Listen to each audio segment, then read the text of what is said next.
جی طاولہ تارڑ صاحب، اداروں کے درمیان مفاہمانہ رویہ اگر فروغ دیا جائے تو وہ زیادہ بہتر نہیں ہے؟ میں سمجھتا ہوں بہت بہتر ہے، اور میں آپ کو بتاؤں، دیکھیں تمام جو سٹیک ہولڈرز ہیں وہ مسنگ پرسنز کا مسئلہ حل کرنا چاہتے ہیں۔ اٹارنی جنرل نے بھی یہی اسٹیٹمنٹ آج عدالت میں دی، جس پہ وائٹ فلیگ کی بھی بات ہوئی۔ اور دیکھیں انسٹیٹیوشنز کے درمیان ڈائلاگ چلنا چاہیے، وہ اس ملک کی سالمیت کے لیے، استحکام کے لیے بہت ضروری ہے۔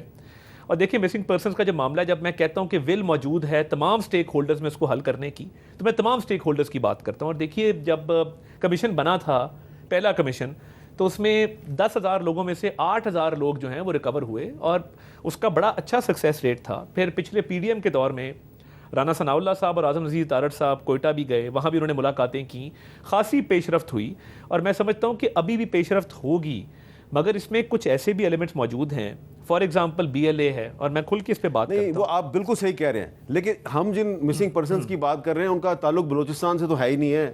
احمد فراد صاحب کا تعلق کشمیر سے ہے۔ دیکھیں احمد فراد والا جو معاملہ ہے، اور اس پہ بڑا کیٹیگورک بیان عدالت میں بھی دے چکی ہے حکومت کی، جی وہ جو کہہ رہے ہیں کہ جن کی کسٹڈی میں، ان کی کسٹڈی میں نہیں ہے۔